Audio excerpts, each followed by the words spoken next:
GG's The Mouthful podcast is brought to you by goodgame.tech, the most welcoming gaming community on Facebook. Join the conversation at www.goodgame.tech.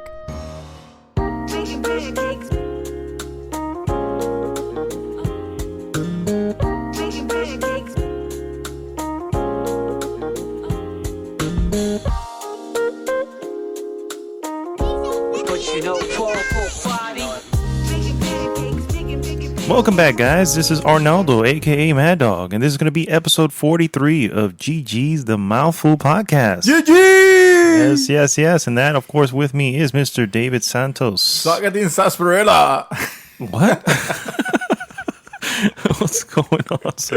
I heard that word used one time. I don't even know what it is. Sarsaparilla? Yes. What is that? I don't know. We'll have to Google. I heard it. Somebody doing like old timey radio, like really old timey radio. Oh, okay. Well, yes, it meant something back in the 40s, I guess. It probably meant GG. There you go. Well, guys, if as always, if it's your first time listening to the show, please, we're on Google Play, we're on iTunes and YouTube.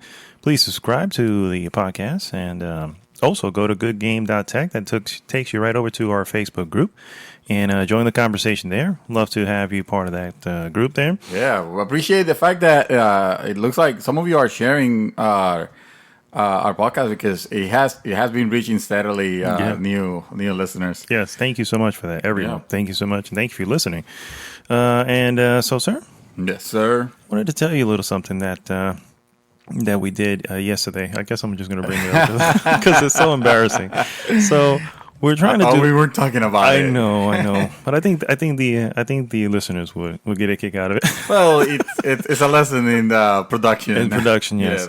So we attempted our first Let's Play video, right? So it was me and we got Gunnar back. Yeah, I wasn't here for that one. No. We got Gunnar back. Otherwise, it would have worked.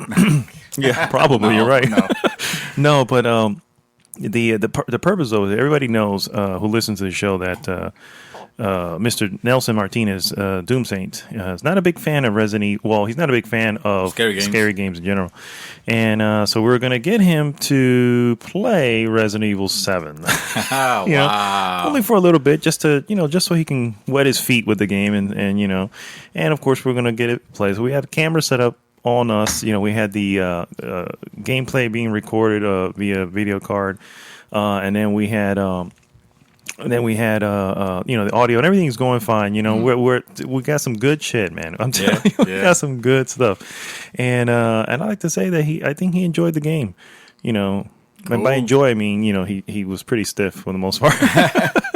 But I love the way he was saying he's a manly man. Oh, he's a manly man. He's not going to scream or cry. It's not easy. It's not easy to get him like frazzled for anything. The funny thing is, he was playing the game. This is the funniest part. He was playing the game like he was playing Battlefield. So he would check corners and he would put himself in a corner so he can see everything. He was camp. Yeah, he was very tactical. I'll give him that. But unfortunately, of course, your character in Resident Evil is not armed, so you're tactical for no reason. So anyway, unfortunately, incidents happen, and we have perfect audio, we have perfect gameplay footage. We have zero video footage. Oh crap! Oh no! So unfortunately, we're gonna have to try that again. Let's redo. Yeah. Please redo it. Do it again. I want to see that. We'll probably take him a little bit further into the game, and because I don't want him to replay the same spot again. I want to have real fear. Yeah. Oh man! True story. When we were doing, you remember we used to film the old school versus new school. Yeah, okay. The last one we did. Javier, I'm sorry, man. We're gonna bring it back. Yeah, we keep saying that.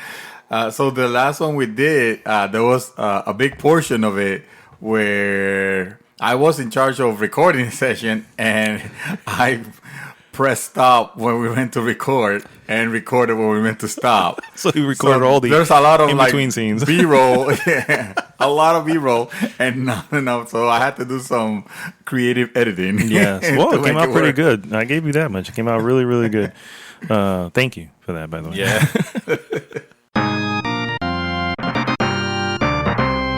All right, guys, we're going to go right into what we are up to. And this time I'm going to throw it back to Mr. Doomsaint. Not Doomsaint. I'm sorry. Mr. Dream Twister. My bad. I was just thinking of Doomsaint. You know, we were just talking about that video that went nowhere. No, we would have had silence. All right, thank you so much, Doomsaint. Thank you, Doomsaint, for that. Yeah. That was pretty insightful. Yes, actually. I learned a lot. Yes. So, Mr. Dream Twister. Thank you. Thank you for what you been up to, sir? I have been playing a lot of Neo. Let me tell you, I'm shocked actually a little bit because I'm like I thought at this point I would have actually been moved on. Game them out, moved on to the next thing. No, actually, I was also surprised that it has grabbed me. Well, not in the sense that I thought it was going to be bad or anything like that. It's just like you said, there's so many good games coming out, around now, that you would have think I would have put it aside. And it's funny, what I put aside was Final Fantasy 15. And apparently I don't blame you here. I'm wondering if I want to go back to it. I don't know.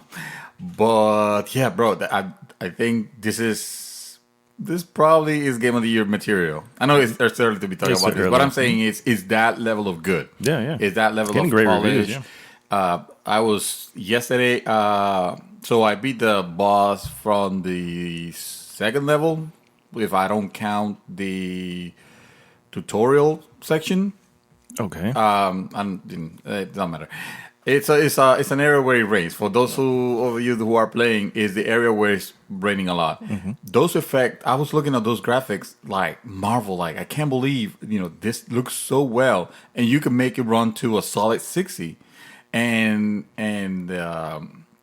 the gameplay of it it has like everything grabbed me. I'm a little bit concerned that I've been finding the enemies to be a little repetitive for the type of game. Like I remember Bloodborne and even Dark Souls having a little bit more variety on the enemies. Yeah, so I'm encountering that. I'm in this area. What makes this new mobster hard to kill is that I'm in an enclosed area, not necessarily that it's a different monster or whatever. But which means that I'm getting good to the point. I'm getting good enough to the point that I'm starting to play a little carelessly. Oh yeah. And that's the detriment, because then you hit that wall and it hits your heart and you lose all those souls souls. Am I right? Whatever it's called. Am I right? So you are right. So I've been playing a lot of that. This week we got I got an early copy of Halo Wars 2. Oh, okay. How's that going? Well, I played a little bit. I got the Ultimate Edition, I think is what it's called, because it includes Halo, the original Halo Wars, and I never beat Halo Wars. It was a game that I liked. I like RTSs, and you can play with a controller. It was like I was amazed to the fact that you can play this game with a controller so well. RTS, they are usually meant to be keyboard and mouse for the most part. So I've been I enjoyed it quite a bit, but it was a little janky on 360. Okay. The frame rate part wise. 2? No. The first one. The first one. So that's why I put it down and never grabbed it back up until like yesterday. I played the tutorial mission on that one, and I was like, yeah, this. I remember this game. It looks very dated right now. Oh, wow. I'm talking about the original. The original. The Halo Wars Ultimate Edition or Definitive Edition, I think is what it's called. I haven't gone to Halo Wars 2 just yet. I did play it, but I'm not talking about that now. So I played a little bit of the mission. That it ran well, full 60, very smooth on both on PC and on Xbox One. And I tried out Halo Wars 2. And now that you can see there the graphical difference. The difference, This one looks nicer. Yeah, it. I'm not gonna say it's the most like beautiful game. Well, it's an RTS. Yeah. Right. But there are RTS that look beautiful. Like StarCraft 2 looks amazing. But it's but you're not getting photorealistic graphics out of this thing. No, not by any chance. No. But it's good. It's I would say what I played, I was very happy with the cutscenes, with the layout, with the controls, with the way it feels. It feels really good on Xbox One.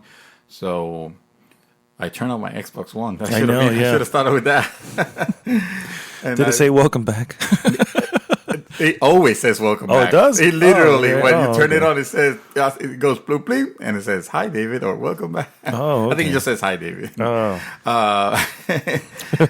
Dude, that firmware update on Xbox One, I think they nailed it this time as far as the interface? The interface, yeah, the speedy, it feels speedy. It feels a lot better. I'm not going to say it's as fast as the PS4. I wouldn't think that. Well, I know that PS4 lately has been a little laggy. Mm-hmm.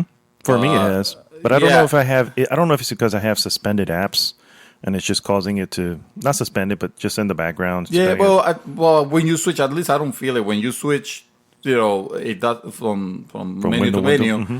It doesn't you don't perceive lag. Over here, you can still see a little bit, but it's within tolerance levels. It's not ridiculous, So yeah, I was very happy to see that. Hopefully that firmware is going to be out soon. Soon. Yeah. Mm-hmm. What else? So Halo Wars. For those who like it, I recommend it. I saw. What's the name of that movie? Which one? Oh my goodness! I have to check it out. I'm gonna skip to something else that I've been playing, and I dabble in this actually. It's a game called Sunless Sea. Oh yes, I sent you the trailer because I figured, okay, if this was, first of all, right now it's a $20 game, but right now it's like $7 on Steam, and it's an indie title that it'll pretty much be your jam as far as it delivers a very good story. You're in this. First of all, the setup is like this Victorian era kind of thing. It's gonna be like Bloodborne. Yes, yes, very much like Bloodborne.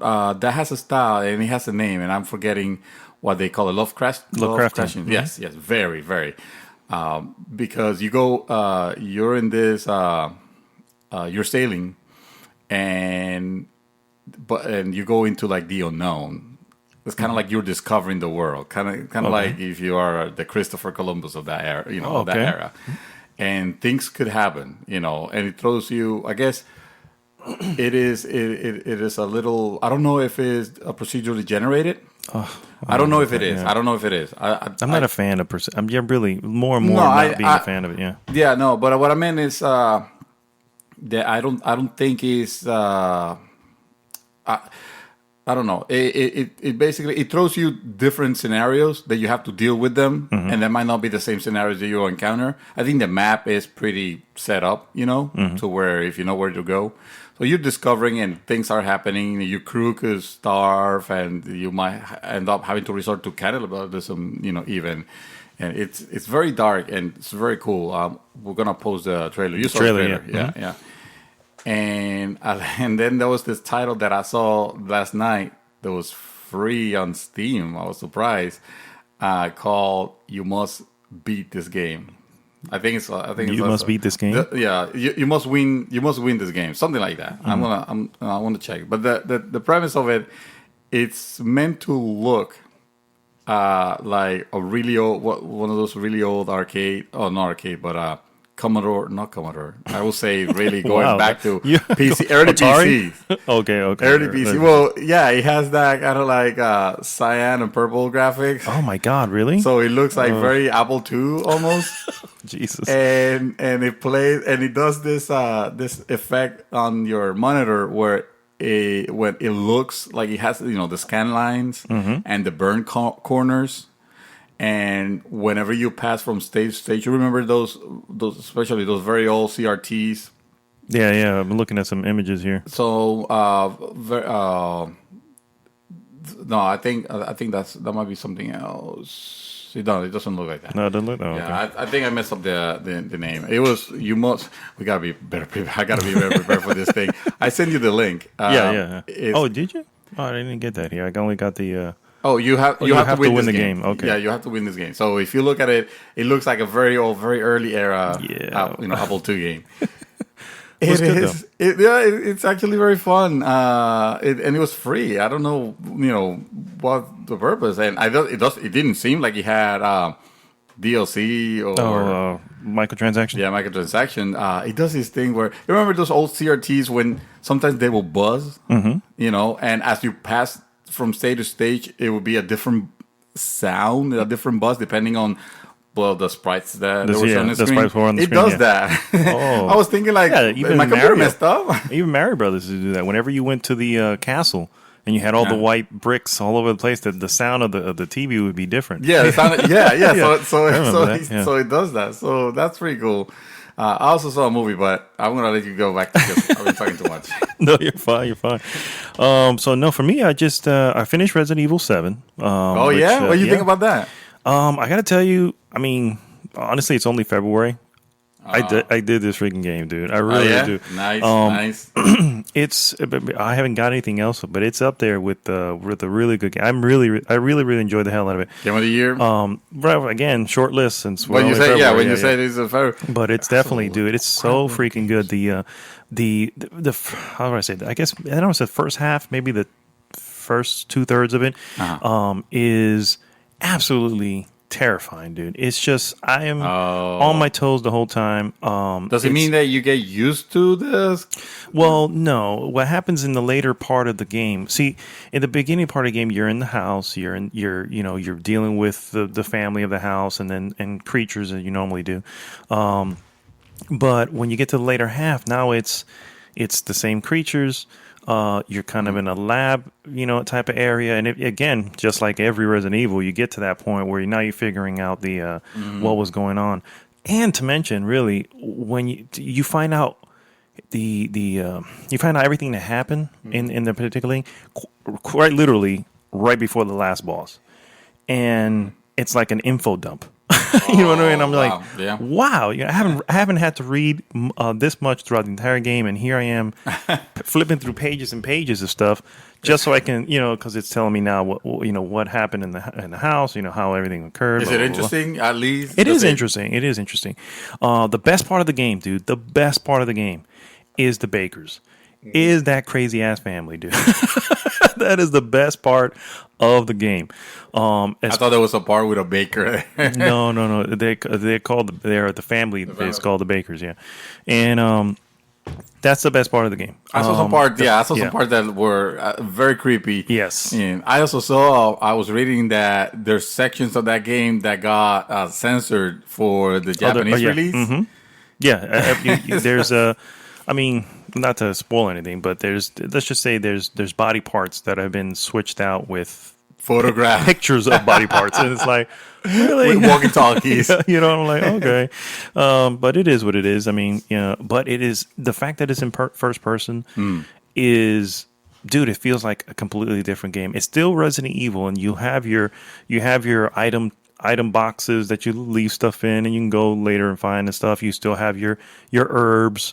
You still have a limited things that you can carry, and then you can pick up stuff that let you carry more. I mean, those things still exist in that world.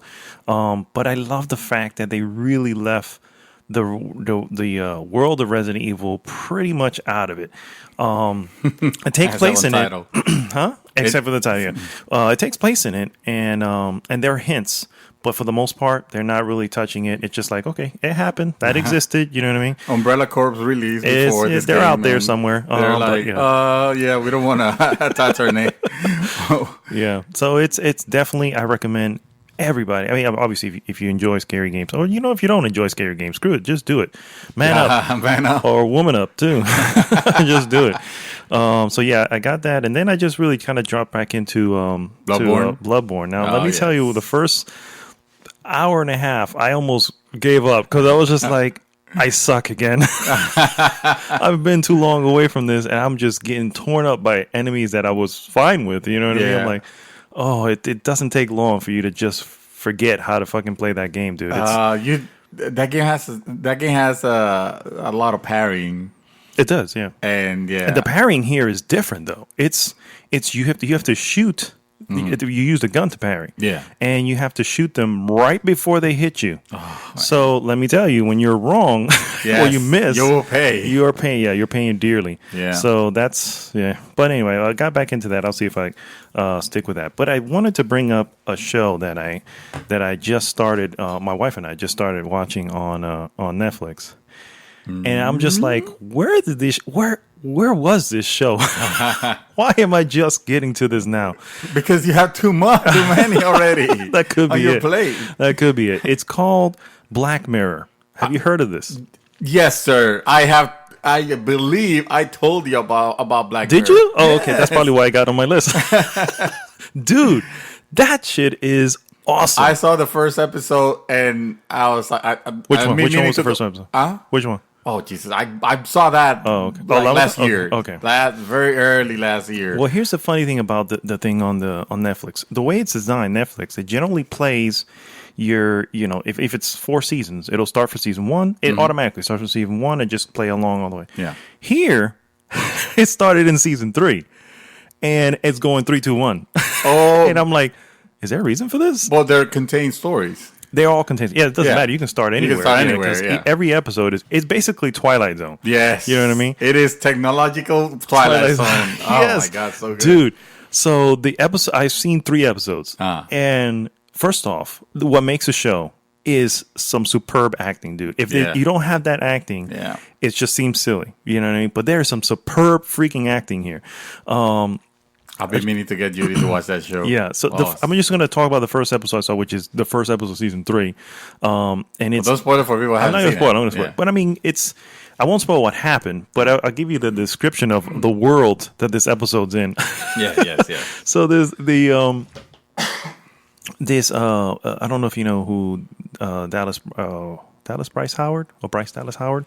Anyway, Ron Howard's daughter. She's the one who stars in it. But so basically, this is a world where your social media status is more important than or just as important as your credit report or credit status would be in our world right now. Yeah.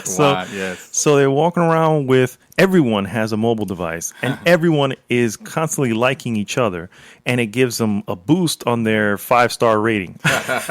And then you have these status classes that you can go if you are rated a 4 or higher. You'll get special treatment and stuff like that. But if not, I'm sorry, but this is for 4 high. You'll have to go over here to this.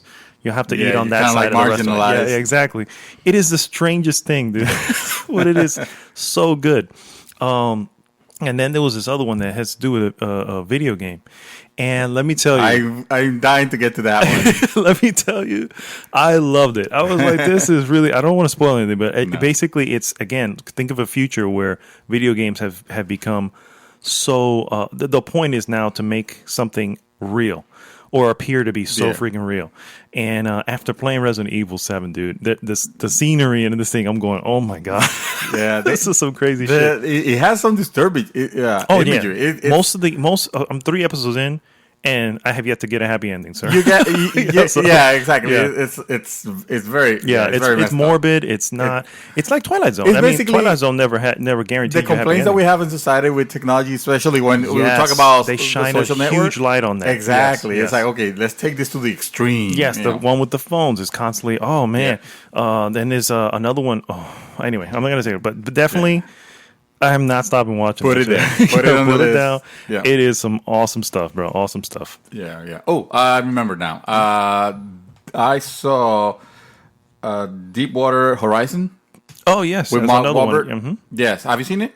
No, it's on the list to watch. Put it on the list. Yeah, it's really good. It's about everybody's telling me about it. Tina and Joey was telling me about it at some point. It's actually it's based on the catastrophe that happened with I was going to say Enron with BP. Wait a minute. There should be. I bet there's another movie. Yes, there is. With the BP, the oil spill. Mm-hmm. Yeah, the oil spill. Yeah. It was in the Gulf, right? Yes. Yeah. Mm-hmm. Yes. And I'm always happy, but a little concerned. Okay, well, how are you going to make this into a movie? Make it interesting. I mean, we know the happenings, but they did actually a pretty good job. They did a pretty awesome job, and I like Mark Wahlberg.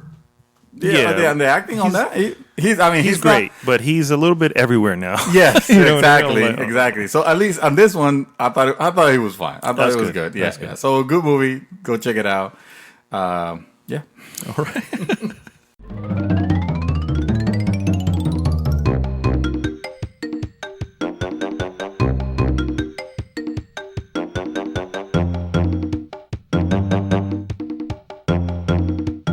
All right, guys. So we're gonna go right into some news.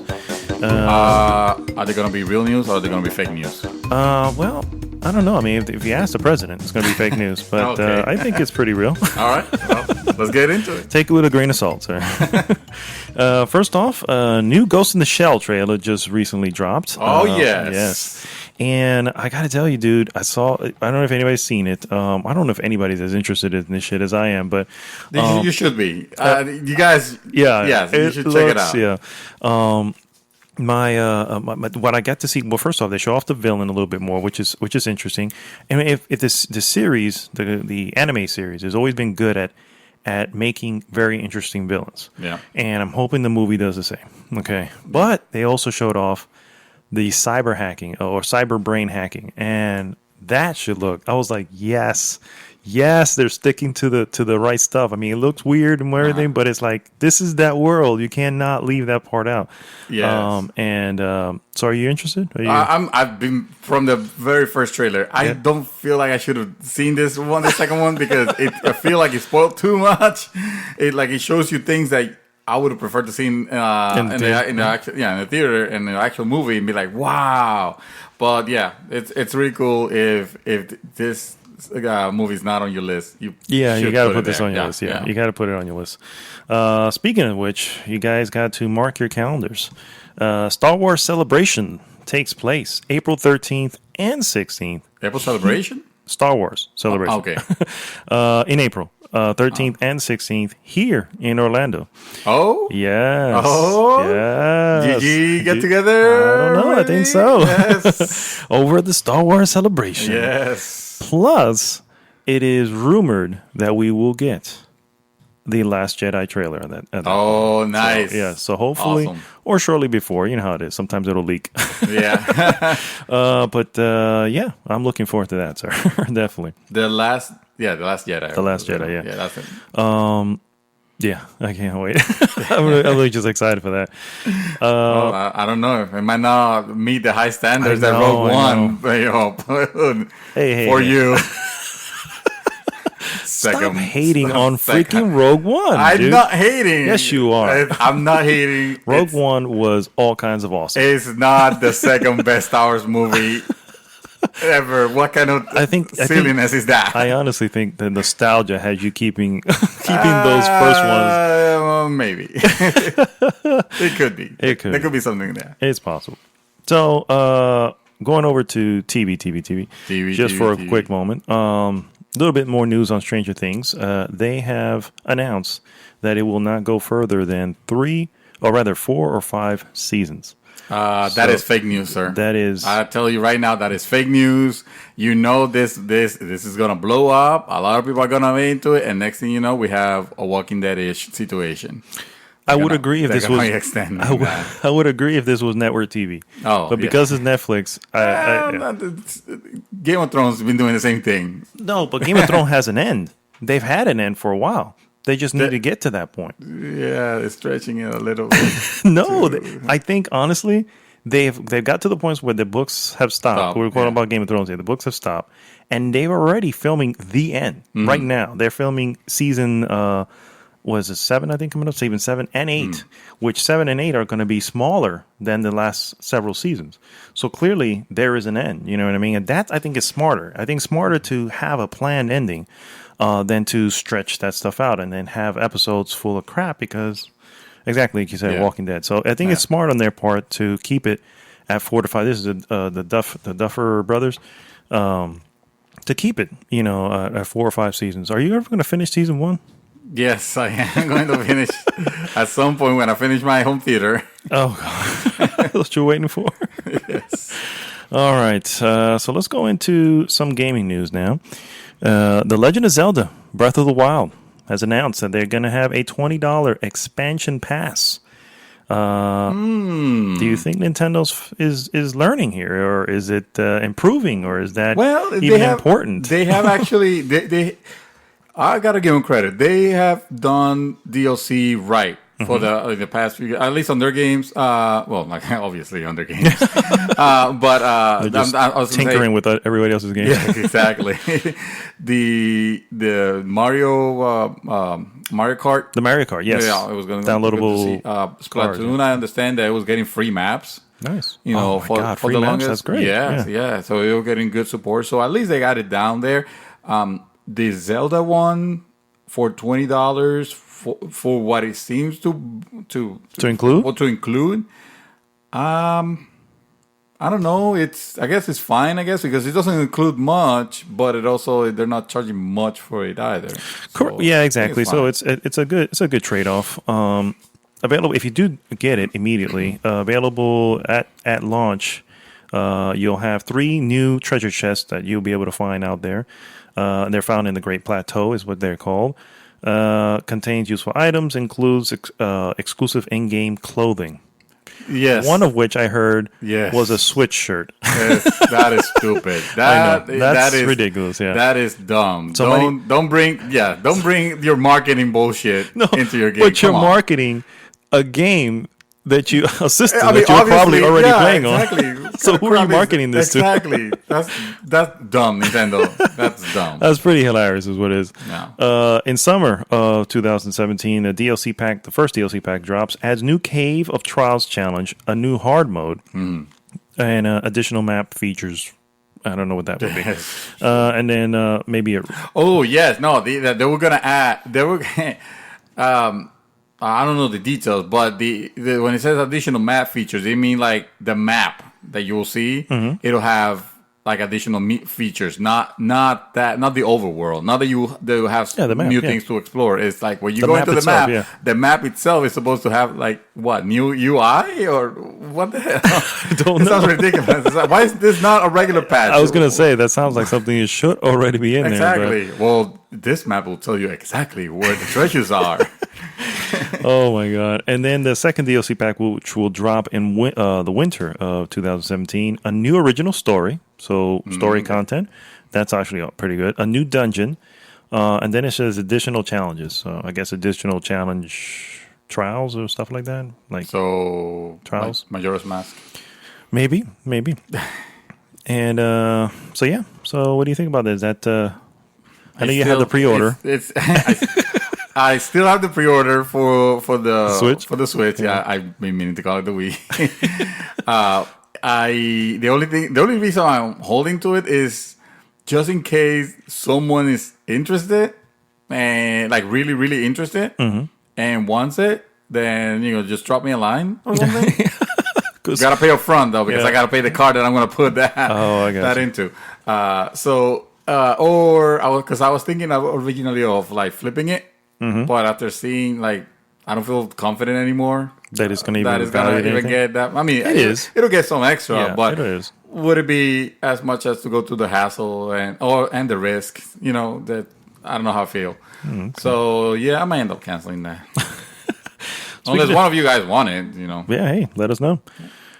Speaking of Nintendo, they've hinted because they're not being clear about much lately, even though the Switch is 2 weeks away. They're hinting that GameCube games can be coming over to the Virtual Console. So that's not a bad. Yeah, that's actually a great library, believe it or not. Yeah. One of the little known games in there is Eternal Darkness, Sanity's Requiem, or something like that. Yeah. I actually got that. I bought it because I never had the GameCube. So when I got the Wii, I ended up kind of going backwards. I said, because you can play the Wii games on it. And I picked it up and. Dude, that was a scary freaking game. I was like, this is actually pretty good. If they can do a sequel to that, I think with today's, with Nintendo, of course, maybe. But I mean, I assume the Switch is good enough to have better, maybe not photorealistic, but something good. Yeah, it's supposed to be as close as the current gen that we have. Okay, so hopefully, if they can do that, I think that would be a great a sequel. Now, who to bring published back. that? Was that Square Enix? That was on Nintendo, was it? No, it wasn't Nintendo, but it was for the Wii. So chances are, or rather for the GameCube. So chances are it was. They own the IP. Nintendo needs to. They need to drop that. Hey, we're the super family friendly, console, and all our games are towards the whole family. You already have that market. Try to expand your horizons, bro. Do a scary game. Do an M-rated game. Do a hardcore. I don't know if I bet you could make a very interesting first-person shooter. Yeah, they could. Yeah, or I'm not asking for a first-person shooter. What I'm saying is, they can put something. They can put something that is not a Mario, a Zelda, a Metroid. So another Mario. Developed Eternal Darkness: Sanity's Requiem, developed by Silicon Knights, and was published by Nintendo. So chances are they own the IP on that because they always generally do that. But yeah, hopefully they can. Hopefully they do bring that back. So if anybody missed that back in the GameCube days, you can give that a shot. Moving on from Nintendo. Actually, there was something more with Nintendo. Okay, talk to me. They have announced that your game purchases are finally going to be tied to your gamer account rather than the console. Okay. So no more of that bullshit. Oh, my Switch died, so I had to buy a new one. Oh, I can't transfer the games that I already paid for, the digital games. That was a problem. Yeah. That has been a problem. I read somewhere about that, but they didn't say exactly what account is. Is it tied You're to supposed the to have ID account? Technically, yeah. Your Nintendo, I don't know what they call it, but it's your equivalent of PSN account. Would that be going forward, or is this going to go retroactive? No, it's not retroactive. Okay. I'm just asking. I mean, either way, yeah. But it's good. You asked before, hey, is Nintendo finally learning? I feel like in some things, in some ways, yeah, they are. They're coming around. They actually joined up with to do. I'm not sure what service that is, what it was, but they joined up with some other some other company to help in their online service. Oh, was it Deja? Something like that. I can't remember what it's called. But the point is that obviously they realize we don't really know how to do this. Yeah. And rather than, I don't want to say mess it up, but rather than come under the line what people are expecting, let's get somebody who is probably a little bit more experienced in it to help us out with doing it. And that's smart. So that's yeah. I mean, I understand that's the way Sony does it. Yeah, they outsource the online to. Forget what the name of the company that actually handles their bandwidth and all that, but it has worked for them very well. The cloud service. The PlayStation Now service, you mean? No, I'm talking about like the infrastructure for connectivity, for online connectivity and all that. Okay. Yeah, I don't know what company that was, but Akamai. It's Akamai. Okay. Yeah, so they don't and that's mostly also for like storage and downloading for games and all that.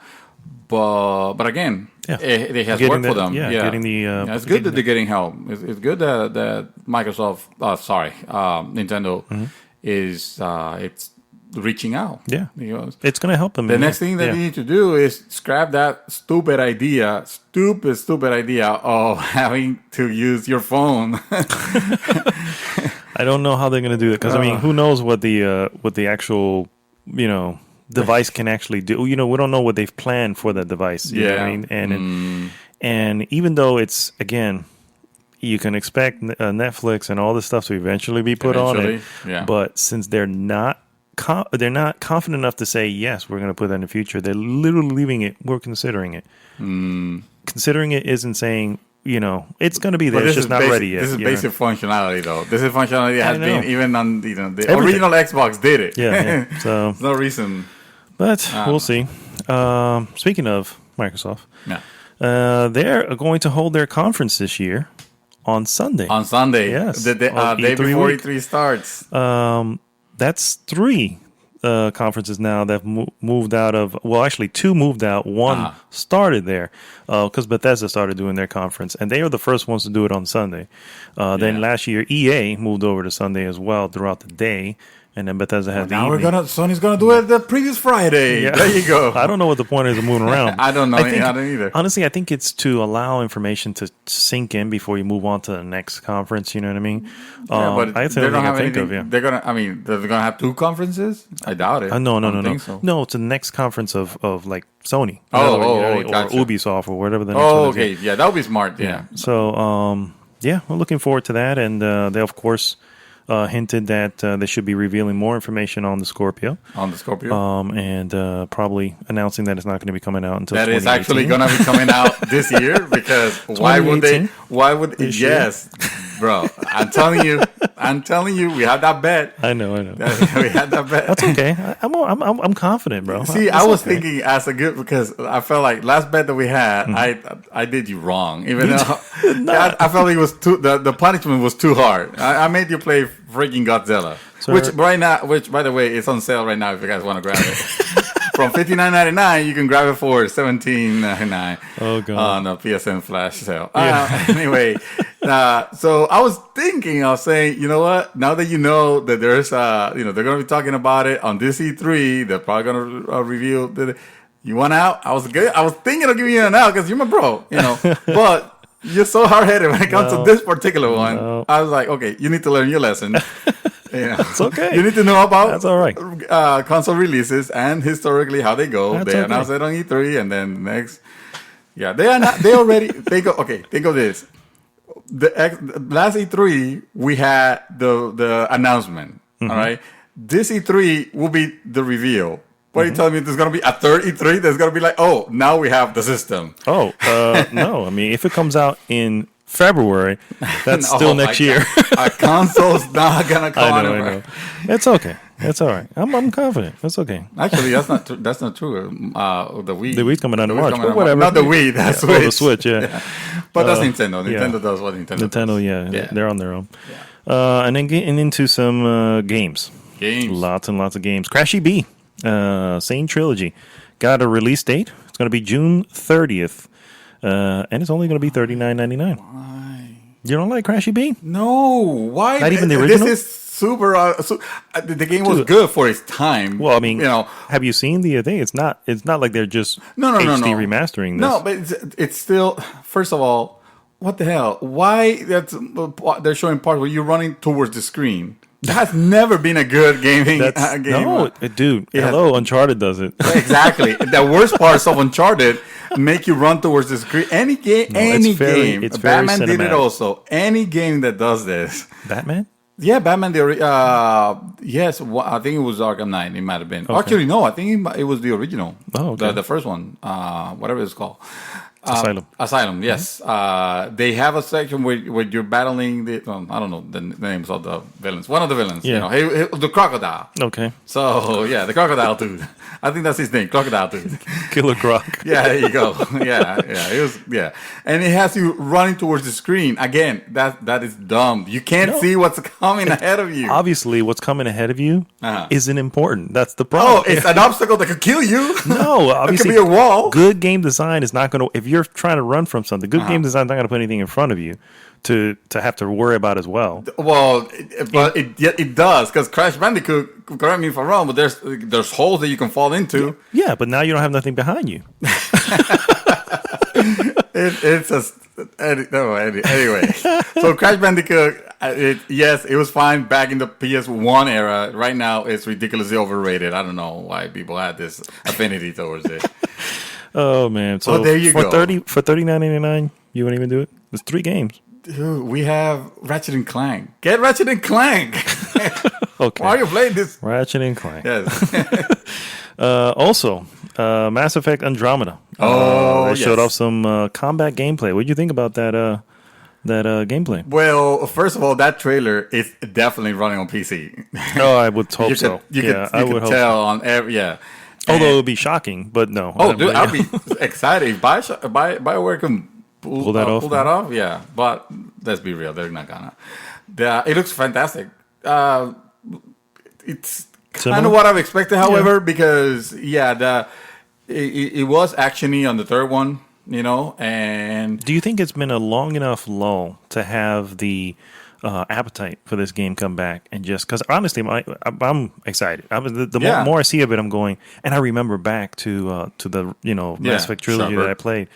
And I'm just like, wow, yeah, I remember this, and I'm ready for it. Love that game. We had Dragon Age Inquisition in between, and I think this will be good. This what they're doing with the whole mimicking Star Trek ish in a way. That's kind of interesting. A much better. Yeah, at this point you realize you're not we don't know yet, but we probably not a suicide mission. You're really just exploring and trying to find a new home. Yeah, exactly. It's a little bit of a lighter, more adventurous. Yes, I like that. Although I would have also liked if they took Battlestar Galactica tone, where it was, they're trying to survive. It could be that. It could be that. It could be that. It didn't give me the impression that it was going to be, but yeah. The characters look interesting enough, but yeah, that combat, it actually made me excited to play, to get it. Yeah, so hopefully I'll be able to finish what I have on my backlog.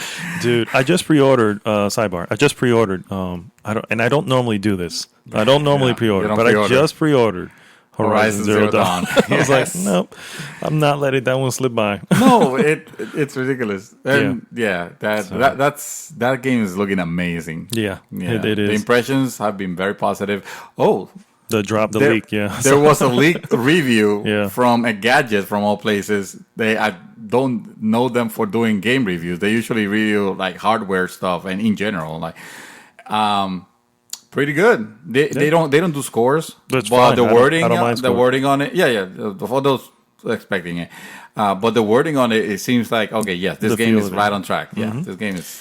So hopefully. Okay. And my last piece of news that I have is, as you mentioned just a moment ago, PlayStation has a flash sale going on right now, and you got a lot of titles. Gorilla. The game of the year back in 2013, Godzilla, is available for $17.99 on that. For the record, guys, I'm not going to screw up like I did last time. I'm looking at this without logging in. So, but there's some good games out there, some interesting deals. Second Son, if you're ever interested in that, it's only $8 right now. Let me see. Hotline Miami. If you do not have this game, get this game already. Yes, get it. $4 freaking. Oh, are you kidding me? Get that shit. Yeah. And there was some. I actually picked up 2 games on this list. Believe it or not, Adrift because it was $5. I don't know how did the space one. Yeah, I remember. I remember the trailer. Yeah. How did that review though? I don't know. They just grabbed it because it was $5. It's $5. Yeah, it's not gonna. Banner Saga is also $5. It's a good game. It's in there. And let me see. The other one I picked up was you're gonna trip on this one. It's called Light Spear. And it's probably pronounced like spear because it's German. Oh wow! Also, but it was $3. So hey, what is it? Deal. What is it about? It's a side-scrolling. I don't want to say platformer, but it looks like an action game. Yeah. You're like I don't want to say a god, but you're like a mystical character with a spear, and that's essentially how you take people out. But the art style is very weird in this sense. It almost looks like those. What do you call those puppets? The ones that are on strings. The strings? Yeah. Puppets. They're puppets, but no, they're called something. Marionettes? Yes, marionettes. So they kind of look like that as you're running around. So I picked that up for. Have you ever played a game called Volgar? No. Wait a minute. You told me about this. Yes. It was on PC. It was on PC and it's on Xbox One. I did at your house. Yeah. You showed it off to me. Hard as balls, but it's very because you mentioned spear and it does remind me of when he grabs the spear and he chuck it and then he gets on top of it and it's a side scroller also. It kind of made me. Yeah, so that's what I got out there. A couple other ones. The Swapper is $3.74. I played that. Game, great puzzle game. And if you're still interested in it, The Mighty Number 9 is on there for $8. Personally, I think that's $7 too expensive. Exactly. And a little game that apparently is working its way up to the best-selling game ever, little by little. Grand Theft Auto 5 is there. Yes, $30. Oh my God, Yep, that it's is that game is the game that keeps on giving. Yes, yes. It's a steal at $30. Get it. So yeah, there's a couple of titles there. Check it out. That's all I have for news, sir. Do you have anything else over there? Activision had their earnings call, and surprise, surprise, Call of Duty, Infinite Warfare, yeah, Future Warfare, whatever it is. Apparently, it didn't perform as they expected. Yeah, but it's still the best-selling game of last year. Was it still the best-selling game of last year? Yes, all of last year. Infinite Warfare. Then what the hell were they expecting then? Oh, because they have lofty expectations. They said, well, the game didn't resonate with our audience. Well, you can get that from the E3 reveal. Yeah, well, yeah, that's true. When people were what more excited to play a remake of Modern Warfare rather than your future and game. I think they knew. I honestly think they knew that. They saw the writing in the wall. Well, because why else would you include that? Yes, yeah. It looks like, and then literally tie it to it. Like you cannot day, sell the you can't buy game it. because you can't freaking play Modern Warfare. To this day, you can buy it separate, and I've been meaning to go back and check it out. And believe it or not, at a good price, let's say at $30, I will pick up the Call of Duty Infinite War because I heard the single player story is really good. Mm-hmm. The campaign is really good. The multiplayer, I've heard that is boring, and I don't care about. I've never cared about Call of Duty multiplayer. I don't think I've ever touched that menu part of any Call of Duty. Really? Yeah, I've never gone into because it doesn't look. It just looks like a whole mess. But people like it, but this one apparently not hitting as hard as Black Ops 3 was. So yeah. But I'll pick it up for $30 for a good price. Yeah, okay. yeah. So there's that, and they also were able to confirm that we'll be able to play Destiny 2. Mm-hmm. So this E3 we should be seeing gameplay. I will expect of Destiny 2. How that like? Maybe the chance to vindicate themselves to you and try to hook you and reel you back in. So that game's going to look freaking good. No. No? 0 interest. You're not even willing to give it a chance? No, what if it's 9 and 10? Starts getting 9 and 10. First off, I need to see game. I need to see the game. Of course, obviously. Okay. We're just throwing hypothetical. Yes. Of course, yeah. I'm not going to... I'm going to wait for a review on this. If on E3 I see the game and honestly, it's playing, and I can't tell the difference between that or Destiny 1. I'm going to be like, no. Yeah. They can't get away with that. I understand. No, I know. And I don't think they're going to do that either. I'm just saying. Yeah. Before, it was because they were trying to release the Xbox 360 and PS3, compatible, whatever. They're not tied to that anymore. This game should be looking pretty good. That said, I'm still gonna wait but let's say, for example, hypothetically speaking, the game reviews very well. It's actually one of the best shooters. Yeah, I probably got by it. Oh, okay, all right. I thought that you were on principle. You were like, no. I wouldn't do that. It's not Bethesda. It's not Bethesda. I was just gonna say, it's like, yeah. Wait. So you guys probably heard already. I'm not gonna. I think you guys know my feelings on it. I posted them about the whole PewDiePie. Oh yeah, I didn't want to bring that guy. Yeah. Well, it's news. It is news. It is news, and it's not fake news. Yeah, and it's important that be careful with how you say things. Mm-hmm. Yes, we can joke, and yes, if you want to push the envelope, whatever. Like, learn how to make a joke. That's the important thing. Correct, and also I think you need to understand your partners. You know what I mean? Yes. You have to understand. Very important. Exactly. And also, you also need to understand your persona. Yeah. And if your persona is of a certain thing, pushing the limit or pushing the envelope on certain things can change how your persona is. And suddenly, because the reason is, you start making deals with people and they want to use you as a persona for whatever type of product. They want to partner with you because you have the audience. So they liked you because they saw what you did. They saw where the persona you're trying to do. The moment you start pushing away from that, now you're not that persona they were looking to partner with. You know what I mean? Because you are now being different. You know what I mean? Yeah. Just stay true to yourself. You know what I mean? That's what it. Or, and this could be the other thing, is perhaps that's how he always was, but the persona he was doing was so different. That now it's kind of leaking through. You just don't know. There's so many ways of looking at it. And the companies, it's bad for them. For them, they should have done a little bit more research. They also. should, yeah. Disney. I think Disney would have done some research. Well, but come on, there's like a gajillion of his videos, and you can see his type of humor. Mm-hmm. You would think they will know. Okay, maybe this is a little bit crude, and for those who don't know, that the whole hoopla came out from him releasing a video where he was.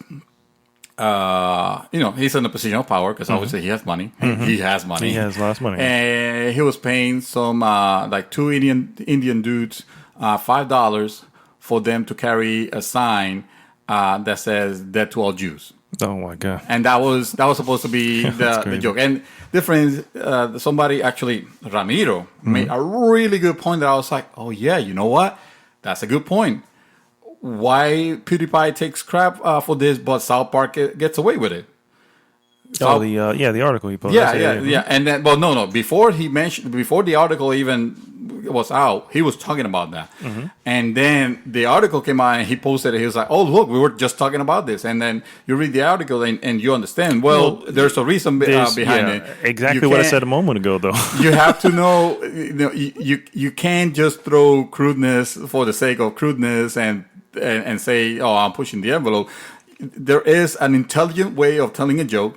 There's an intelligent way of, even if it's offensive to some groups, make it humorous and not deal on the shock value on the offensive side. Yeah. So obviously, South Park has good writers. Yeah, PewDiePie has no writer. Also in the defense of South Park didn't just start pushing the envelope out of the blue. I mean, they have pretty much been on the crude end of all media since they came out. There was since a little piece of shit dressed as Santa Claus started writing Noel on a freaking mirror. Ever since Jesus with a machine gun. Exactly. It's always been. They've always been on that side of it. So. It's one thing to say, they've always, these guys don't get any crap. Well, they don't get any crap because they've always been. They were getting crap in the beginning. But that's another thing that we need to dispel. South Park has gotten crap. Yeah, that's what I'm saying. In the beginning, a lot of crap. Yeah, a lot of shit. So it's not to say, they don't. It has. It's just. We have learned to accept it already because, again, it all comes on how they deliver, the writing. It's never about the hate message. It's more about the reaction that we take to it. This one, the PewDiePie being he said, tasteless. It was tasteless. A rookie comedian. He says it. Maybe went a little bit too far. That's fine. He apologized, already. But it is not, the media is not trying to get you, bro. That's what I'm telling you. It's not. The Wall Street Journal came out with the news, and they were trying to. He thinks that he's trying to use him basically to get more press and whatever. It's when you're no matter how you look at it, that's how news works. When you're news, everybody wants to report on you. Yeah. That's just the way it is. Yeah, exactly. You know what I mean? And so they shine a huge light on you. You're a big personality. A superstar. Yeah, exactly. Yeah, you're a big personality. The moment something bad happens, and now you're losing deals with people, they're going to shine a light on that because they're reporters. And let's face it. Yeah, let's face it. Somebody mentioned, the media. You do 5 things good and 1 thing bad, and they focus on the bad. Unfortunately, that's the news. Yeah, unfortunately, that's what. Yeah, that's the issue right now. And I don't want to get political or anything, but that's the issue right now with what's going on in the politics nowadays. Yeah, and it's about fake news and all this. And it's not fake. It's just you don't want to hear what they have to say. Yeah. And they're just reporting. They're just reporting what they're given. You know what I mean? Yes, you have some channels that will stretch it a little bit. You know what I mean? But frankly, half the time when you can just see, especially with social media the way it is, you can see what's happening on the TV or on the computer. Your own eyes can tell you what it is, So they can't fabricate stuff when take a look at exactly. that. You can see it. Yeah, How exactly. is this fake? So it is what it is. Yeah. So moving from that, Nintendo Switch Street Fighter 2 gets a first-person mode. I saw because that's what we wanted. They're pushing the envelope. That's all they're doing. Okay. I saw it. I was just like, Why? Yeah. exactly? Who wanted this? I don't know. This, I mean, I don't think any avid game player who plays Street Fighter, that yeah, it's wants a gonna- first person version exactly. of that. There's It's just, there's no sense or reason other than to say, well, this is what this version has. Of a freaking old ass game. This reminds me of when the 3DS came out. Street Fighter 4 was one of the launch titles. Mm-hmm. Because you want to play Street Fighter 4 on a 3DS. That's the best platform for it. And one of the features that it had is that, you could play on a kind of like a slanted view where you go behind your character. Oh, okay. It was not fully first person. Yeah. It was like still over third person, over the shoulder, but it's third like person. kind of over the shoulder. Yeah. For what reason? Clearly, that's the 3DS. That was the inception of this idea, and they finally got it to Yeah, first person. They finally got a first person in God. first person in 5. Blanca first person. Can't wait for what else? City Skylines, which is the SimCity. This is basically the SimCity game that EA couldn't make. Okay. EA gave us that SimCity. Yeah, that SimCity crap. Tragedy. Yes, that's actually very sad. City Is this from EA as well? No. Okay. This is from it's an indie developer. What do they call? But it's not EA. It's not EA. Yeah. But I mean, I feel back at that, they're like a little indie company, and they nailed it. This is the SimCity. This is what SimCity should have been. And it's coming to Xbox One and Windows 10 release. When they say Windows 10, they mean their store. Because it's obviously on Steam already. I've been playing it, and it's really good. And I think, that's all I have for news. Great. All right. So I'm going to take a quick little break, and we'll be right back, guys.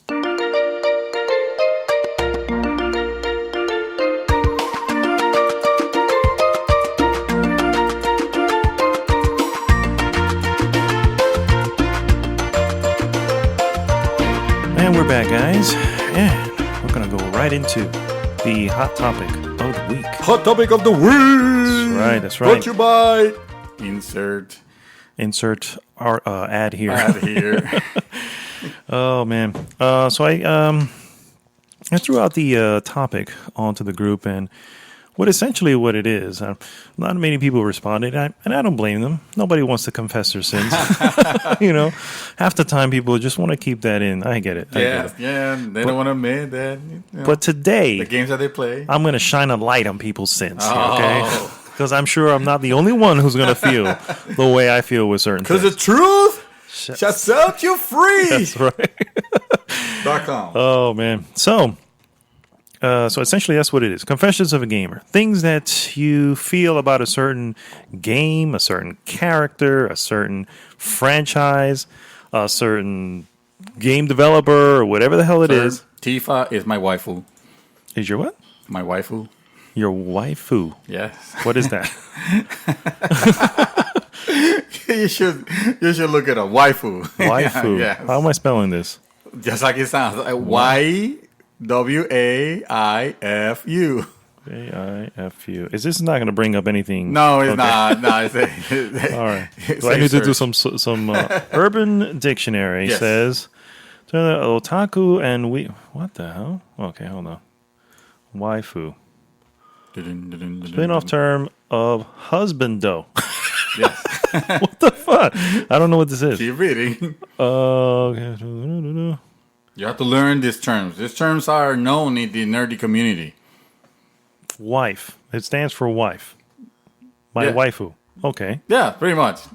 All right. So she's your wife. Well, so they take no, but usually it's usually to refer to like an anime character or a video game character, for example, or something like that. That's. Oh, okay. Is that one of your confessions? No. I better not be, because Jason will kick my ass. I think so, yes. I think he has already claimed her. Yes. All right, so I'm going to start off. I'm just going to dig right at the heart, sir. Oh.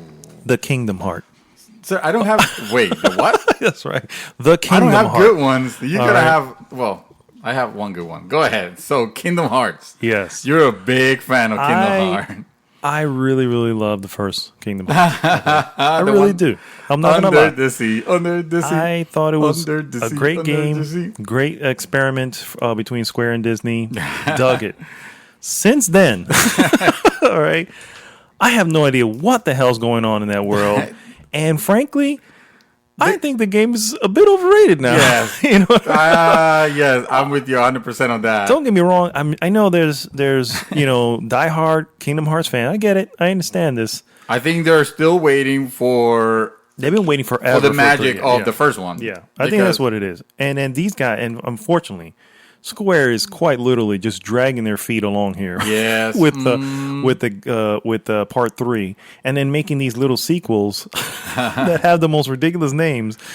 I don't know. I'm not saying it's a bad game. I'm just saying maybe it's not as good as we remember. And I think we're holding on to the original one a little bit hard. The idea. I mean, it was interesting. Certainly, when I heard, Square or SquareSoft.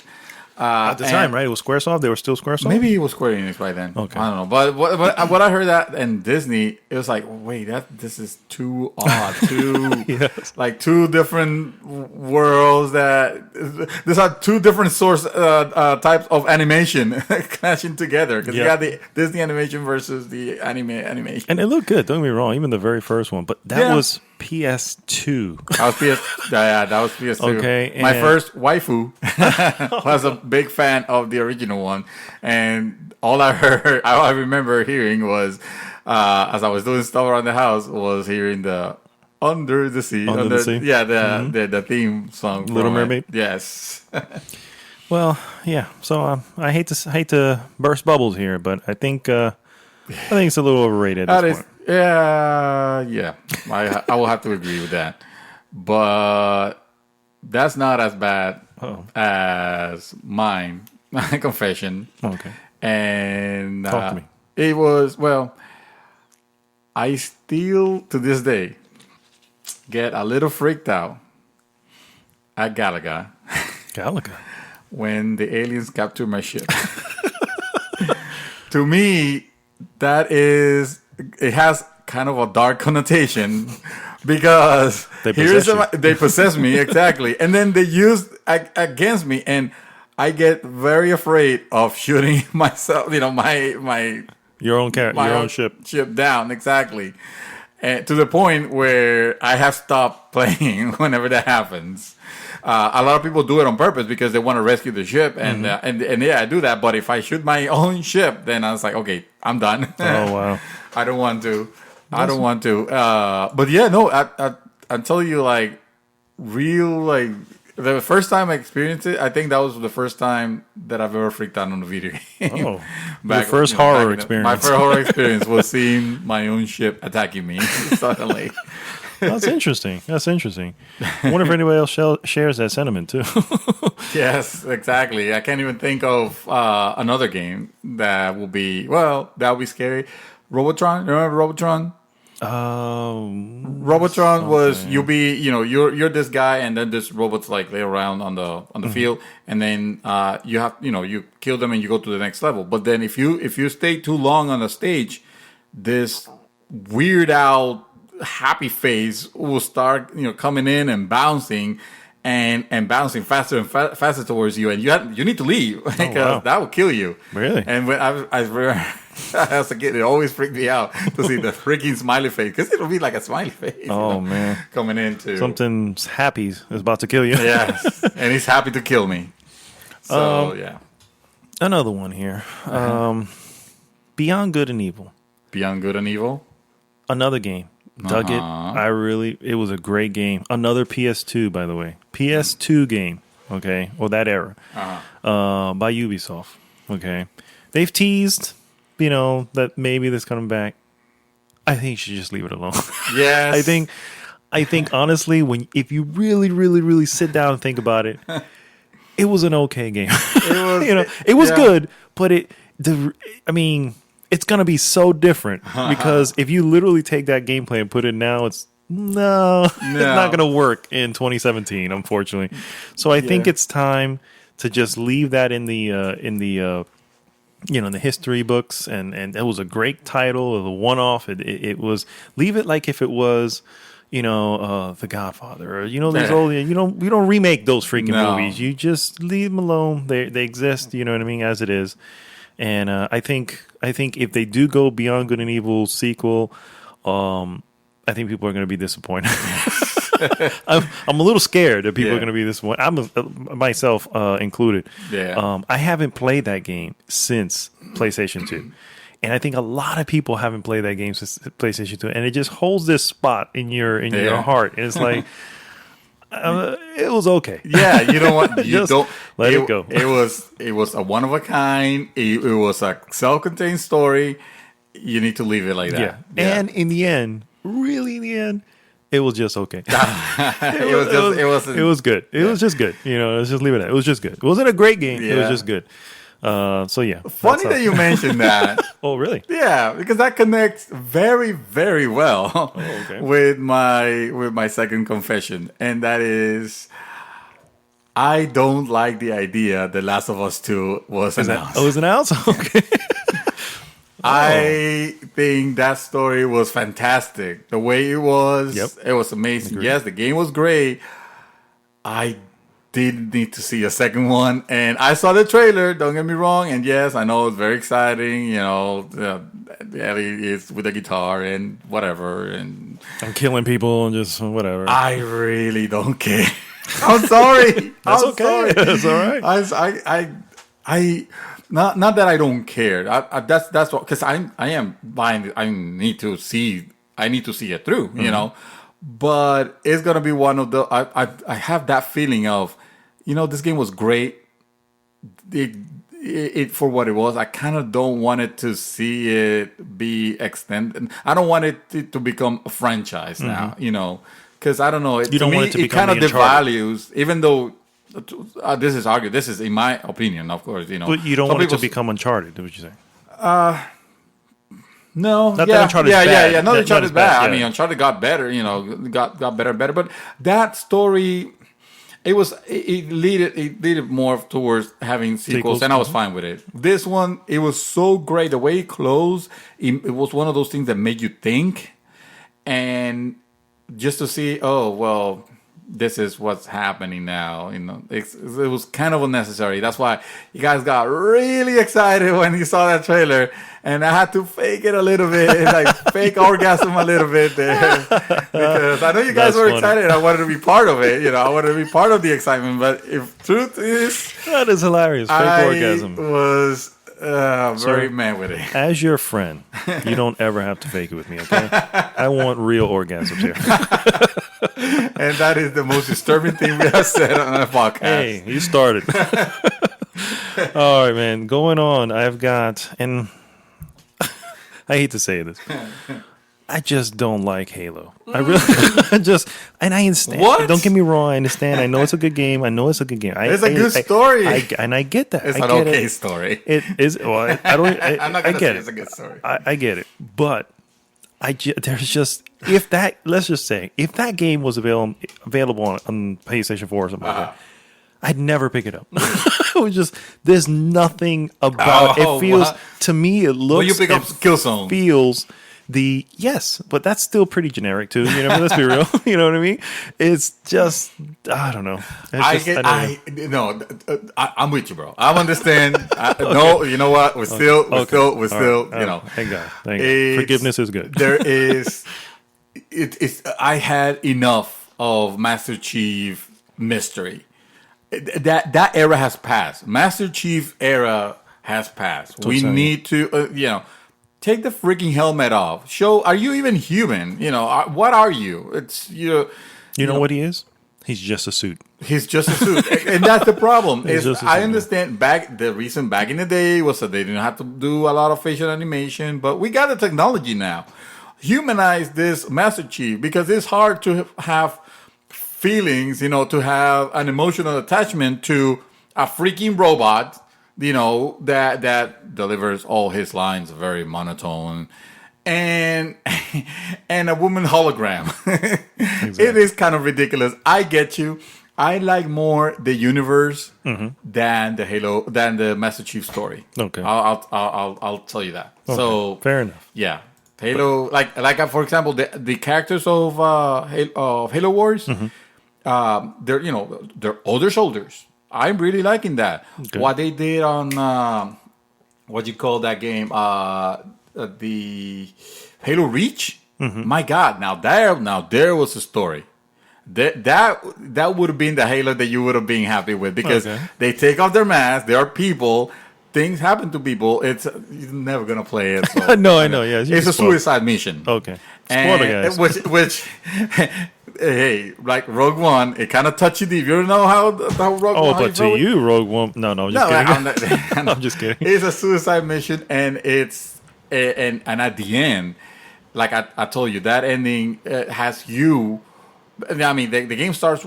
The game title has just a helmet on the desert, and it's kind of like cracked, and it says Halo Reach, and then it starts the mission. Well, at the very end, after you beat the boss and everything, and suddenly you're starting to get attacked. You're the only person. Everybody else on your squad has died, or you has experienced their death. Now you're the only one, and just hundreds of the whatever those creatures are now, I'm forgetting the Covenant coming to get you, attacking you, and basically it becomes just you against. So like a horde mode. A horde mode, yes, exactly, a massive. And eventually, you are meant to die. At some point, you won't be able to survive this because it won't stop. You're dead. That is actually your helmet. You died. It was very touching. So as touching as that is, sir. But unfortunately, they don't portray that in the Master Chief stories because they want to romanticize the Master Chief with Cortana, and I think it's disgusting and ridiculous. Fair enough. So I feel your pain. Yeah. You don't like Halo? I don't like Uncharted. No, I'm kidding. That's not mine. I like Uncharted. I have claimed. I've not claimed to have beaten Bionic Commando on Nintendo. Did you really? I mean, I'm not sure I have. I want to say that I have doubts. I've done it because I do remember the ending with Mecha Hitler or whatever. But that was probably just an image. Yeah, that's Nintendo probably Power. something that I saw. Yeah, exactly. Just the fact that I'm calling Mecha Hitler, it was not mechanized Hitler. I think it was. That explosion was amazing, though. That's the first time you saw gore on NES. On NES. Yes, but I'm not sure I actually beat that game because I was trying to play the remaster, which was fantastic. Talk about a very well made. Remaster by Bionic Commando remaster. Actually, that's the name of it. Not the second one. The second one was utter garbage. They put a jump button on it. Oh. Yeah, Bionic Commando never had a jump button. You had to grapple, and it was like, man, I remember I beat this game when I was a kid. Why is it so hard? I mean, I beat this game, right? Did I? And the more I played it, the more I realized that. Oh my! The more you search your memories, you're like, I don't. Maybe those memories were implanted on me, Total Recall style, but in reality, yeah, I never. Well, going back to a little bit of Mass Effect information. How many more do you have, by the way? 3 more. 3 more? Yeah. Okay. I'm going to let you do your, because I have a closing. Oh, okay. This one's big. Gotcha. Okay. I wanted to leave it for the end. So, I think that in Mass Effect, again, I played 2 and 3 because I had the PlayStation one, so couldn't play the first one. I had to play that as a freaking interactive comic, essentially. But I think Shepard should have been the girl. It should have been a female. To me, Fenshep is the real Shepard. Jennifer Hale, which is the voice actress for that. I don't feel like she did such a great job on it. Honestly, was awesome. She is. Now the female Shepard on Andromeda, she's not Shepard. It's whatever she's called. Lead. She looks kind of goofy though. Her character design does look. Yeah, it looks kind of weird, but that's there. Yeah, but chances are you can probably change that. But Yeah, no, sure. I designed my femshep. She was a redhead. She was tough. She was Because fearless. she was a redhead. And dude, it's just as far as I'm concerned. Was she Renegade or Paragon? She was still in the middle. It would depend on the situation. Just like you. Yeah, exactly. Just like you are in real life. See, I'm a good guy in real life. I am very, I try to be very, likable, even though that doesn't come through on the podcast. But in reality, I'm a really nice guy. I'm friendly.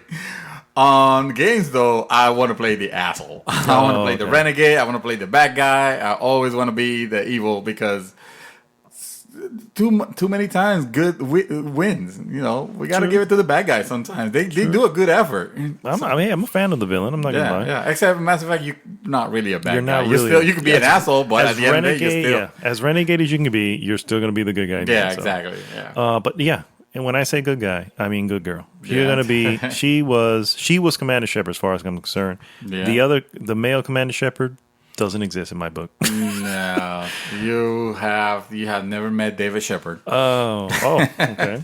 Another one that I have, and this is more of a confession of a reason why I don't like.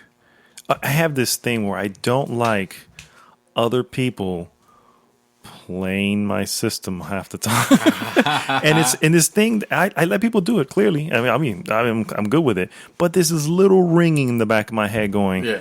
Please do not delete anything. Please don't do anything. Yes. And it's there for a reason. Hey, and if they're playing your game, it's gonna mess up your time, your time play. You know how games have, the game time. Yeah. So there's a reason though. There's a traumatic experience that happened to me when I was younger. On the Super Nintendo, a little game called Super Mario RPG: The Legend of the Seven Stars. I don't know if you ever played this game. The Legend of the Seven Stars, Mario RPG. I think I did. Yeah, this was a isometric view of Mario Brothers. Oh yes, Squaresoft. From Squaresoft. Yeah, yes, right, yeah. Fantastic. I love that. Absolutely great game. Yes. Absolutely great game. Probably one of my favorite RPGs. So I had a game file, and I got pretty far into the game. My mom was dating somebody at the time, and his kids came over who were younger than me, and I let them play because I didn't give a shit. You can play with it. Yeah. There went my file. My game file was gone, sir. And I was like, no, and of course, I was young. I mean, I was probably, 12, 13 or something like that. Maybe a little older. I'm exaggerating. Maybe a little older.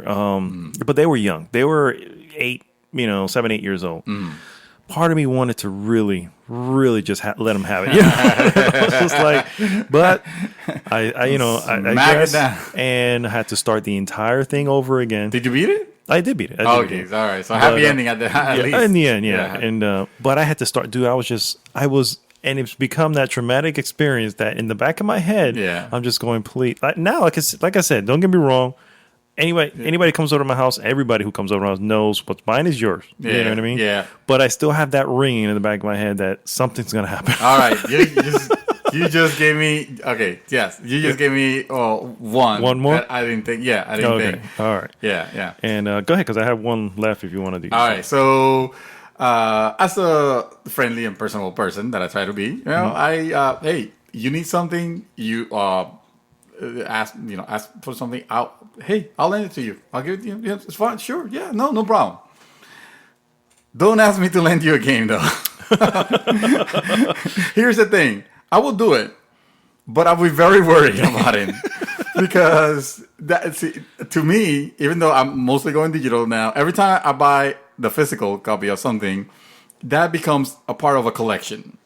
And it has to be perfect. And it has to be, it has to be perfect. Well, shoot, you got your copy of Resident Evil. You posted how it came out a little smudge. Yeah, I was pretty pissed off with that. A little bit. A little tear on the I page. would have literally returned that. I would have not even opened it. I would have been like, Amazon, you send me it's a bad OCD. Mm-hmm. Yeah, it's a very bad OCD. I have the same OCD with boxes in general. Even if I know that I'm going to open and destroy the box as I'm opening it. Your Destiny box, remember? When I got Destiny, I got the collector's edition of Destiny, and it came in and it was broken. Now, mind you, nothing on the inside was damaged. That shit went back to Amazon. Just a box with that. With an angry letter. No, just I was like, nope. And you know what? Fuck physical. I'm gonna buy this digital now. So I got the digital, of that at the end. I traded for. So as it happens, recently with my copy of Metal Gear Solid, the collector's edition that I got of Metal Gear Solid 5.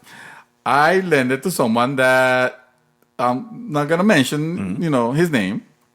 It's a him. Well, you just narrowed it Well, down. yeah. His name rhymes with David Gomez, and to this day, I haven't seen it back. Oh, snap! Really? To the point where, and I lent it to you, and I know how you treat games. See, I already know you. I already know that you treat that game, that shit carefully, and you put everything, and so I was confident enough. We're there. You asked me, and he asked me right after after I lent to you. So of course I was gonna be no. I wasn't gonna be like no. Yeah, sure, okay, and I did. I think right now, was it you, Alex? Alexander, did you ask me for something?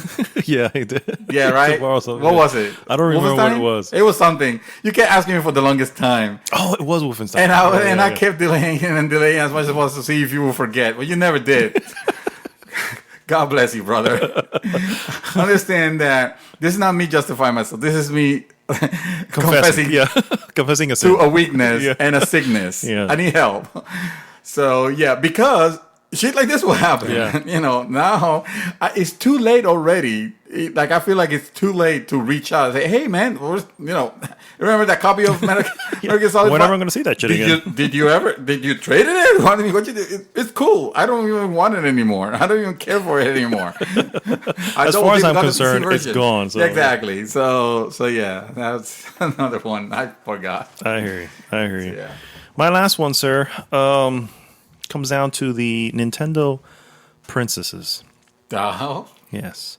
you're in love with Peach. I think it's time Uh-huh. that they have their own games. I think it's time for Mario to take a back They seat. did. Peach has her own game. No, like actually her own title? Yep. Okay. And it was... Is it good? Kind of offensive to women. Okay, well then Because it'll obviously show I need her something more... her superpower was crying. Oh my God. No, Yes, no, they all right. literally So did then that. let's- Her okay. power up was her crying a That's lot. not And what I'm talking I about. was Clearly. You noticed that you didn't know about this game. I think Nintendo will appreciate the fact that I didn't mention much about this game either. I'll tell you. Clearly, I don't mean that. Yeah. Let's go with Zelda, okay? It is called The Legend of Zelda.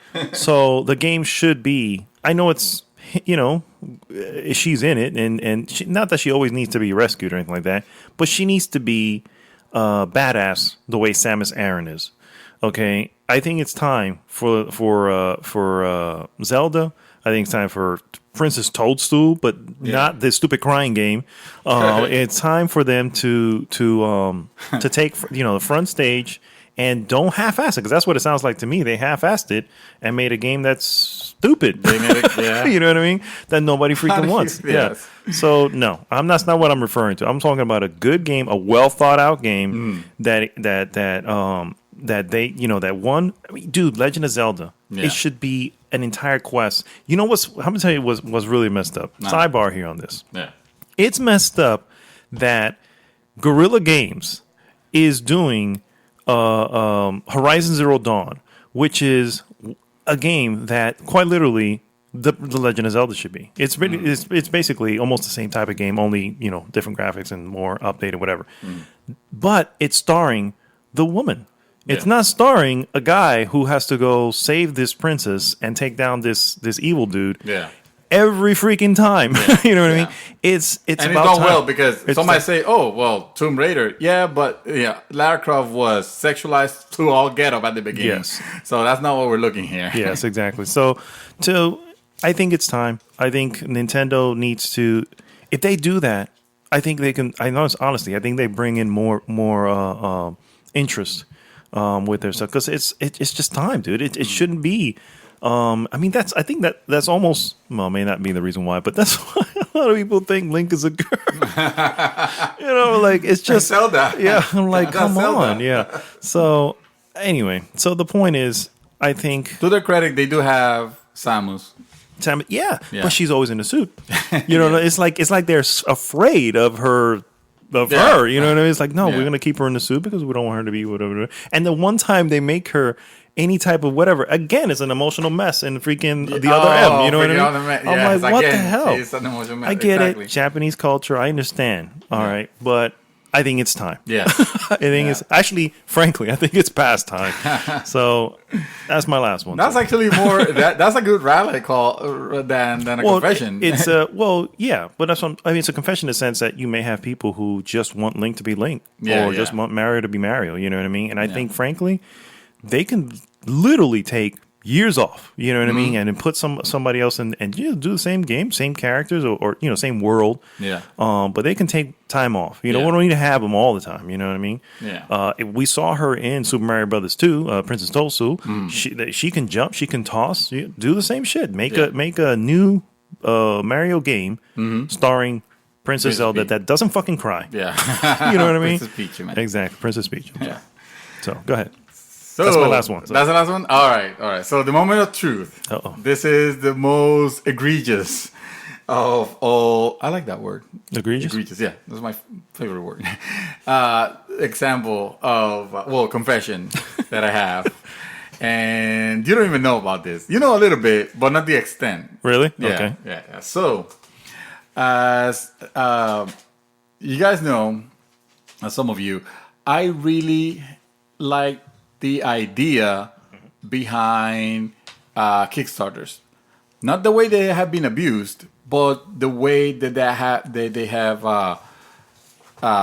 they have advanced some games that otherwise we would have never seen. Some genres that we would have never seen otherwise.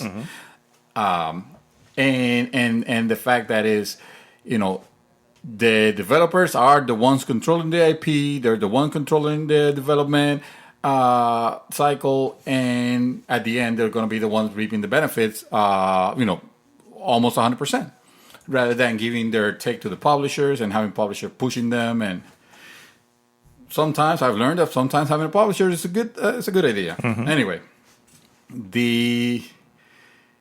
I have been known for getting a little overboard with some titles that I get caught, or I used to. I've learned my lesson. I don't do this anymore.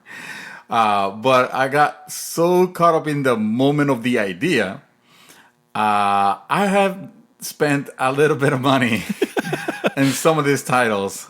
And some of them just for the silliest thing, like seeing my name on the credits, for example.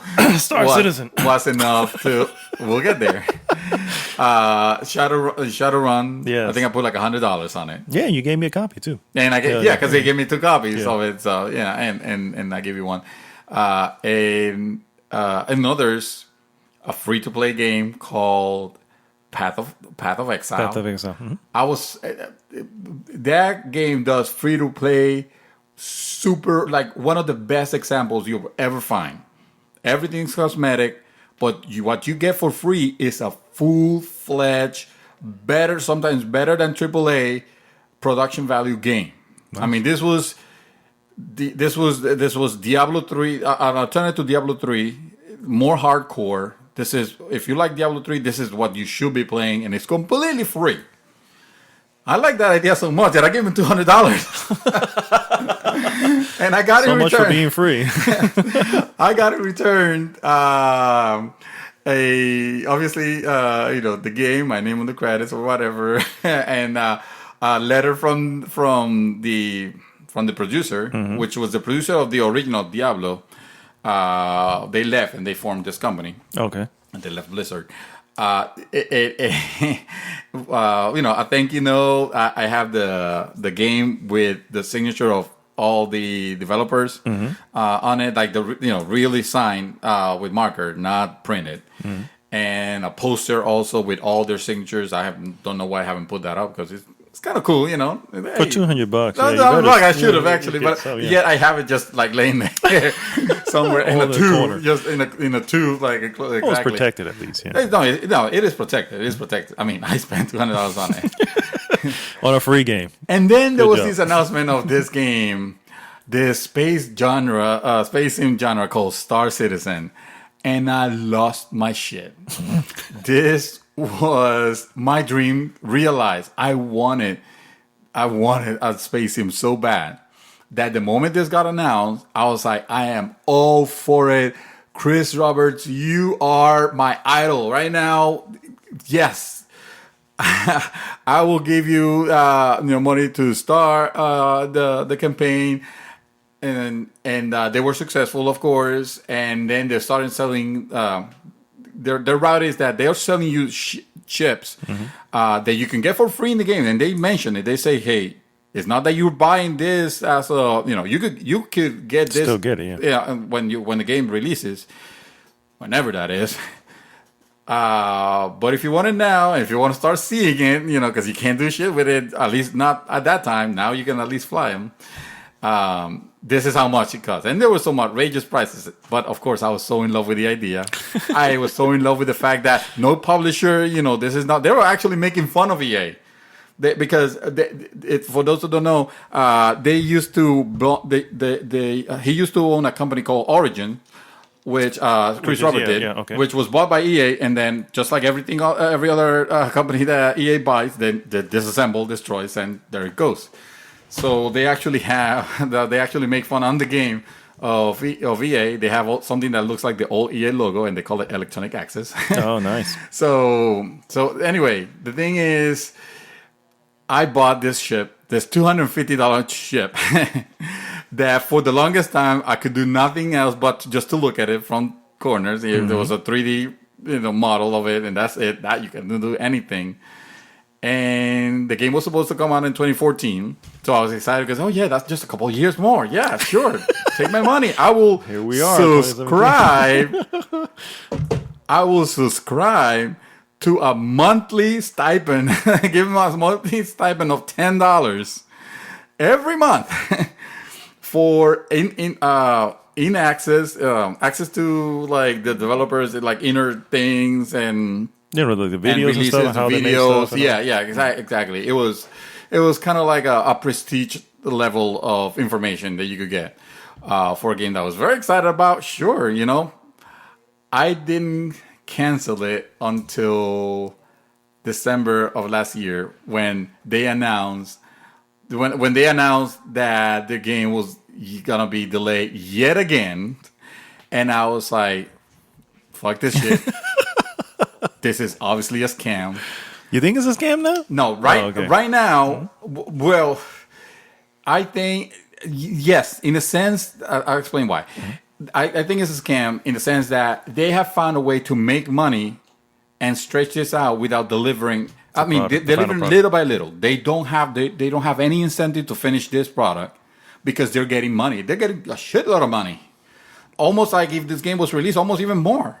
So why would be the incentive to finish this pool of money from people like me, unfortunately, that have been given them? Mm-hmm. So yeah, that's why right now on 2017, I'm sad to say, and I'm very ashamed to admit it, but hey, you guys are my friends, most of you. That was, that I realized that this was just the biggest sin, the biggest scam. Sir, I want you to read, because I can't do it myself, what is the amount of money that I have given them to this day, to the last day that I December, December, exactly. That is the total. Oh my goodness. $780 total between no game yet. Between 2013 and 2016 or 17, let's say the beginning, I have given this company $780. You know how many games are there? And they have delivered a tech demo, if that. Mm-hmm. Yes, they have yes, they have a game right now, but they don't have the game that they promised. What they have is a bunch of modules that look really good. They look great, but at the end of the day, they have no incentive to finish this off, Wow. and they probably never will. And I stopped. And the reason I decided to share this with you guys is because I want you guys to be very careful, very aware. I don't feel that it happens a lot anymore. I think that the Kickstarter bubble has burst by now. But some of you might get excited with announcements like, oh, well, Shenmue 3 or this or that. And yeah, but I think we should actually stick to the old method, you know. Or if you want to share your love, you sure give $10, Give a little $20, give it something. You enough don't have to to, get the game. You know, maybe what you would have paid for it. Maybe if you had that level. I mean, that's sort of pre-ordering at that point. But don't get crazy. Yeah. You know, because it's an ugly road. I've been there, and I have. To this day, you never knew. You're my best bud. I know. You never knew about this because I was too ashamed to.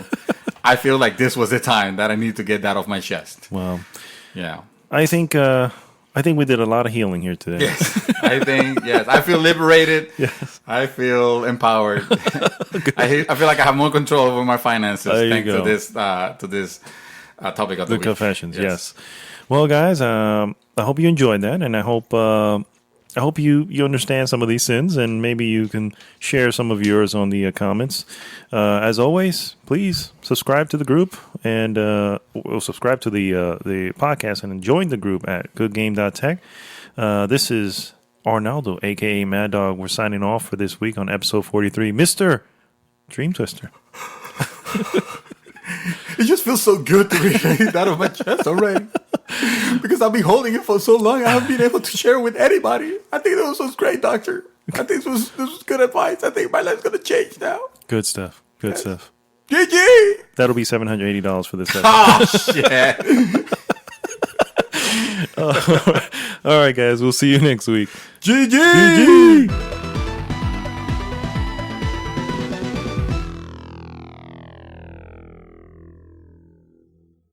GG every day.